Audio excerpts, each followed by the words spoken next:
Shalom, shalom, peuple de Dieu, que Dieu vous bénisse abondamment. Ici le prophète Jérémie qui envoie le vôtre. Je viens partager avec vous cet enseignement que le Seigneur nous a donné. Cet enseignement qui parle de la montée. Le thème se trouve dans Apocalypse chapitre 4, le tout premier verset. Je crois avec l'aide du Seigneur, chaque semaine au moins, on aura une portion de l'enseignement que l'Esprit de Dieu nous a donné, en attendant que nous puissions avoir nos cultes en direct. Nous parlons sur le thème « Monte ici ». Cette phrase « monte ici », nous l'avons tirée dans le livre d'Apocalypse, qui est notre texte de base. Apocalypse chapitre 4, le tout premier verset, je lis pour vous d'ailleurs, la Bible dit « Après cela, je regardais et voici une porte était ouverte dans le ciel.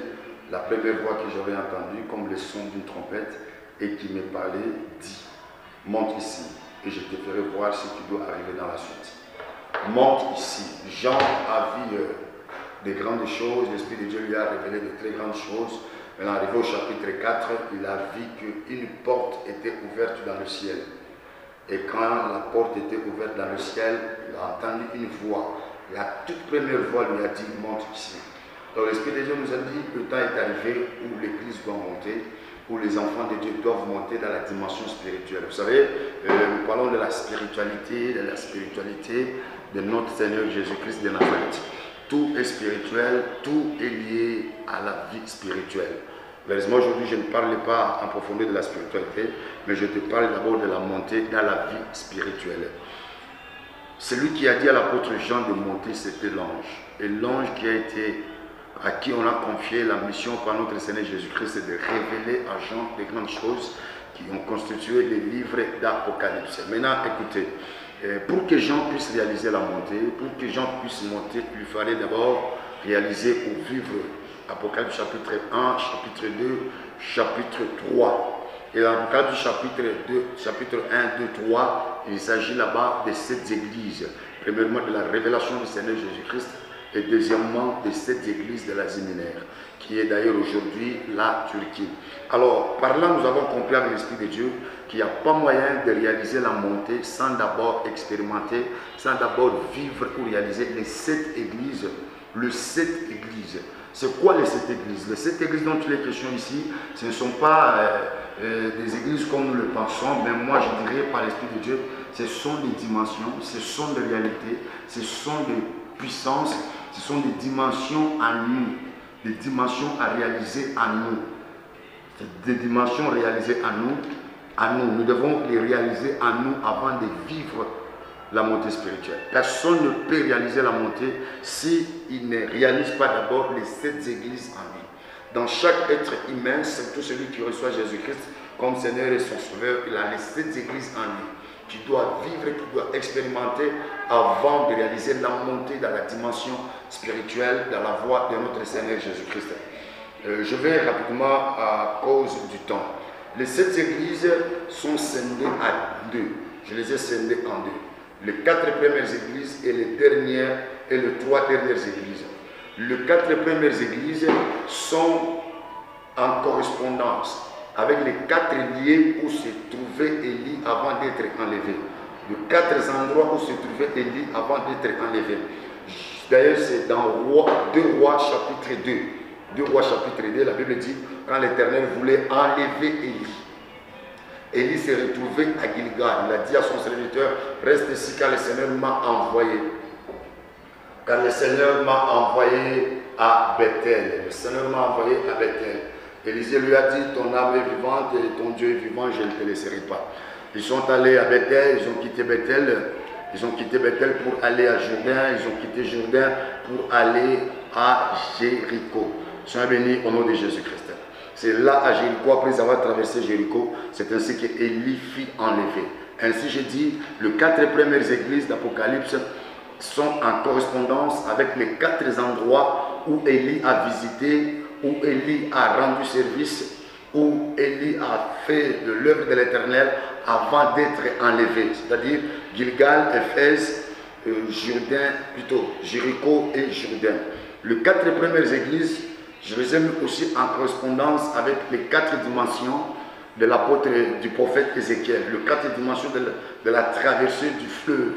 du prophète Ézéchiel. C'est dans Ézéchiel chapitre 47, le premier verset jusqu'au 5e verset. Ce sont les 3 textes qui vont nous aider à bien parler sur ces 4 églises ou les 4 dimensions à réaliser avant de vivre la montée spirituelle. L'église d'Éphèse, qui est la première église d'ailleurs sur laquelle je vais parler. L'église d'Éphèse, nous connaissons tous en lisant la Bible, il y a eu des reproches de l'Éternel, il y a eu beaucoup de choses que Dieu a parlé à l'église d'Éphèse.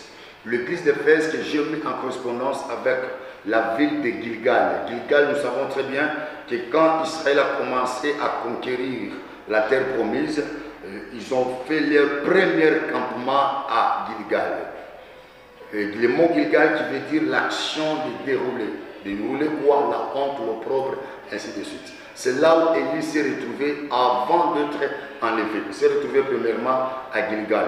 Pas seulement à Gilgal, aussi dans cette première église, dans ce parallélisme et dans cette correspondance, nous avons mis la correspondance aussi avec la première dimension de la traversée du prophète Ézéchiel.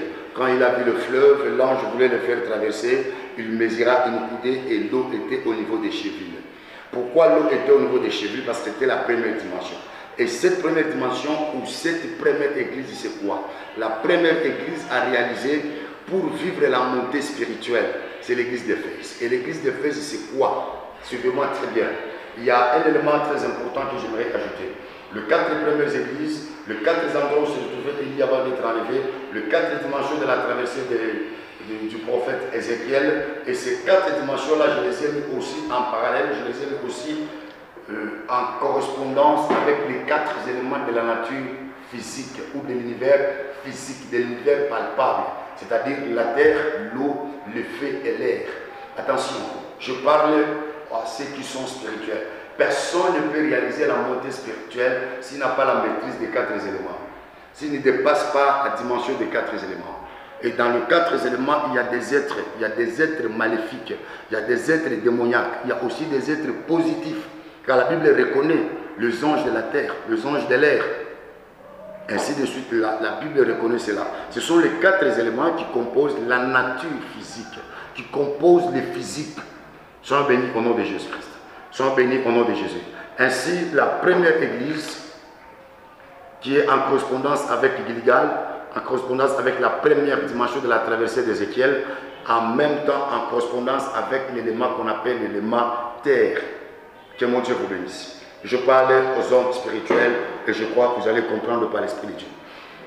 L'ange a mesuré 1000 coudées et l'eau était au niveau des chevilles. C'est la première dimension pour traverser le fleuve. C'est la première église pour réaliser la montée. Et c'est quoi? C'est ce que la Bible dit dans Galates chapitre 5 verset 16. La Bible dit, marchez par l'Esprit de Dieu afin de ne pas accomplir les œuvres de la chair.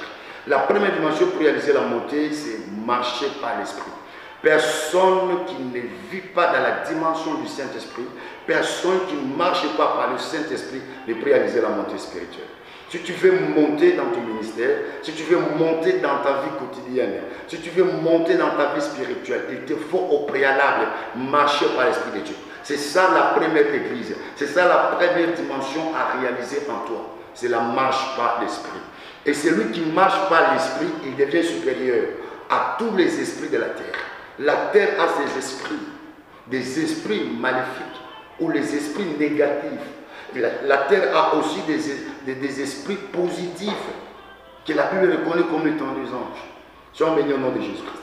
Il y a des gens qui n'arrivent pas à réussir dans la vie. Il y a des églises qui n'arrivent pas à prospérer. Il y a des entreprises qui ne font qu'échouer. Pourquoi? Parce qu'il y a des esprits de la terre qui vous résistent. Il y a des esprits de Dieu, des démons de la terre qui bloquent votre marche. Alors pour les étouffer, pour les détruire, il faut aller dans la dimension supérieure. Et c'est quoi la dimension spirituelle? Pour vaincre les esprits de la terre, c'est marcher par l'Esprit. Si tu ne marches pas par l'Esprit de Dieu, tu ne peux jamais, alors jamais vaincre les esprits de la terre. Que mon Dieu vous bénisse. Les esprits de la terre peuvent résister même une église. Il y a des gens qui ont commencé les églises, mais ils n'ont pas réalisé la percée parce que les esprits de cet endroit, les esprits de cette terre-là, les ont refusés. Pourquoi? Parce qu'ils n'ont pas marché par l'esprit. Un chrétien qui ne marche pas par l'esprit, il ne peut pas vaincre les esprits de la terre. Un chrétien qui ne marche pas par l'esprit, il ne peut pas réussir dans ce monde où nous vivons l'hostilité, où nous vivons toutes les mauvaises choses préparées par l'ennemi. Cher bien-aimé, le temps est arrivé où tu dois réaliser la montée dans tous les domaines de ta vie. Mais je te l'ai dit par l'Esprit de Dieu, je te l'ai dit au nom de Jésus-Christ. Pour bien réaliser la montée, il te faut d'abord marcher par l'Esprit. C'est la première église à entrer. C'est la première église à réaliser dans ta vie. C'est la première église à vivre en toi, la marche par l'Esprit. Je sais que tu es rempli du Saint-Esprit. Et si tu ne l'es pas, je prie pour toi que le Dieu d'Israël puisse te remplir, que tu puisses vivre la plénitude du Saint-Esprit, afin que tu puisses commencer à marcher avec lui. Tout homme de Dieu doit marcher par l'Esprit de Dieu. Tout visionnaire doit marcher par l'Esprit de Dieu. Les visionnaires que je parle ici, ce ne sont pas seulement les visionnaires des églises. Et aussi ceux qui ont les visions des entreprises, qui ont les visions de créer des grands magasins, de faire ceci, de faire cela. Ils doivent marcher par l'Esprit de Dieu. Vous êtes le maître de votre maison. Vous avez une femme, les enfants, tout et tout. Pour bien conduire, diriger votre maison, il vous faut l'Esprit de Dieu, le Saint-Esprit de Dieu. Quand je te parle, réponds seulement par Amen et l'Esprit de Dieu va commencer à se manifester en toi. Réponds seulement par Amen et l'Esprit de Dieu va commencer à agir en toi. Marchons par l'Esprit de Dieu afin de vaincre les esprits de la terre. Vivons par l'Esprit de Dieu afin d'être supérieurs contre les esprits de la terre. Nous avons Christ en nous. Et si nous marchons avec lui, nous allons réaliser de grandes choses dans ce monde. C'est vrai, nous sommes des pèlerins. Ce monde ne nous appartient pas. Un jour, notre Seigneur reviendra prendre l'église. Mais avant qu'il puisse venir, avant qu'il puisse venir nous prendre, nous devons laisser des traces. Nous devons manifester la puissance de Dieu. Nous devons faire des grands exploits tels que lui-même nous a donné ces pouvoirs-là. Et pour réaliser ces exploits, il te faut marcher par l'Esprit. Église du Seigneur, serviteur de Dieu, chrétien dans tous les domaines de ta vie, marche par l'Esprit de Dieu afin de réaliser la montée spirituelle. Que mon Dieu te bénisse. Si je peux prier pour toi. Ferme seulement les yeux, je prie pour toi. Seigneur Dieu de gloire, Dieu d'Abraham, d'Isaac et d'Israël, enseigné par Melchisédek, manifesté en chair et en os, appelé Yeshua Mashiach. Jésus-Christ de Nazareth, le seul, l'unique vrai Dieu, le sauveur du monde et mon sauveur personnel. Je prie pour quiconque qui suit cette vidéo, pour toute personne qui va suivre cette vidéo. Je prie pour lui, Seigneur. Je me dis que l'Esprit de Dieu puisse se manifester en lui. Les dons qu'il a perdus, les choses spirituelles qu'il a perdues, que ces choses-là reviennent dans sa vie au nom de Jésus-Christ de Nazareth, afin qu'il marche par ton esprit, afin qu'il marche par ton esprit, afin qu'il marche par ton esprit dans tous les domaines de sa vie. Au nom de Jésus-Christ que j'en suis prié. Amen. Que mon Dieu vous bénisse. Rendez-vous au prochain numéro. Azab ou Baruch.